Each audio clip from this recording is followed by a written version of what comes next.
ലഹരി വിരുദ്ധ ബോധവൽക്കരണ പരിപാടി നടത്തുന്നതിനോടൊപ്പം ലഹരി കുറച്ചു കൊണ്ടുവരാനുള്ള നടപടി സ്വീകരിക്കാൻ സർക്കാർ തയ്യാറാകണമെന്ന് രമേശ് ചെന്നിത്തല എം.എൽ.എ. അഭിപ്രായപ്പെട്ടു.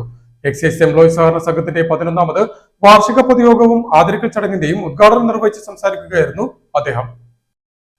ലഹരി വിരുദ്ധ ബോധവൽക്കരണം നടത്തുന്നതിനോടൊപ്പം ലഹരി വ്യാപനം കുറച്ചുകൊണ്ടുവരാനുള്ള നടപടി സ്വീകരിക്കാൻ സർക്കാർ തയ്യാറാകണമെന്ന് രമേശ് ചെന്നിത്തല എം.എൽ.എ. അഭിപ്രായപ്പെട്ടു.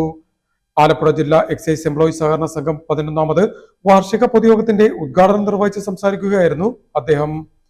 മദ്യത്തിന്റെ വ്യാപനം കുറയ്ക്കാൻ സർക്കാരിന് സാധിക്കണം.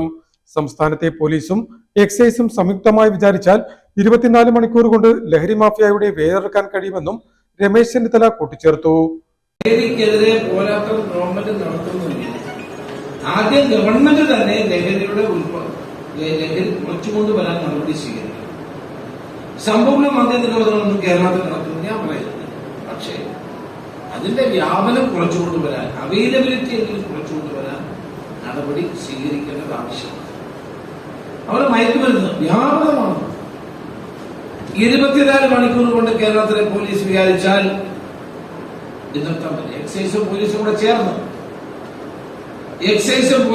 ചേർന്നാൽ 24 മണിക്കൂർ കൊണ്ട് കേരളത്തിലെ ലഹരി മാഫിയയുടെ വേരറക്കാൻ കഴിയും. നിങ്ങൾ ഓർക്കുന്നുണ്ടാവും, ഞാൻ ആഭ്യന്തര മന്ത്രിയായ ഓപ്പറേഷൻ കുബേര ആരംഭിക്കും. കൊള്ളപ്പലിശക്കാരൻ നാട്ടിൽ നടന്ന പാവങ്ങളെ മുഴുവൻ ആത്മഹത്യയിലേക്ക് നയിക്കും. ആലപ്പുഴ രാമവർമ്മ ക്ലബ് ഹാളിൽ സംഘടിപ്പിച്ച യോഗത്തിൽ സഹകരണ സംഘം പ്രസിഡന്റ് എസ് സതീഷ് കുമാർ അധ്യക്ഷത വഹിച്ചു. മുൻ എം.എൽ.എയും KPCC ജനറൽ സെക്രട്ടറിയുമായ A. ഷുക്കൂർ മുഖ്യപ്രഭാഷണം നടത്തി. Deputy excise commissioner S. Vinod Kumar വിദ്യാഭ്യാസ അവാർഡ് വിതരണം നടത്തി. സഹകരണ സംഘം സെക്രട്ടറി MP ജ്യോതിസ് റിപ്പോർട്ട് അവതരിപ്പിച്ചു. Assistant excise commissioner S. Ashok Kumar, നഗരസഭാ അംഗം Sajesh ചാക്കുപറമ്പൻ, VC Anilkumar, Prasad Mathew, CA Liji, G. Gopakumar, MS Subhash എന്നിവർ സംസാരിച്ചു. സഹകരണ സംഘം ഉപാധ്യക്ഷൻ J. അബ്ദുൾ റഫീഖ് യോഗത്തിന് സ്വാഗതവും ഡയറക്ടർ ബോർഡ് അംഗം B. രാജേഷ് നന്ദിയും പറഞ്ഞു. ഉദ്ഘാടന യോഗത്തെ തുടർന്ന് വിവിധ മേഖലകളിൽ വ്യക്തിമുദ്ര പതിപ്പിച്ചവരെയും വിവിധ പരീക്ഷകളിൽ ഉന്നത വിജയം കൈവരിച്ചവരെയും വിവിധ കലോത്സവങ്ങളിൽ വിജയികളായവരെയും ചടങ്ങിൽ രമേശ് ചെന്നിത്തല M.L.A. അനുമോദിച്ചു. News star news, Alappuzha.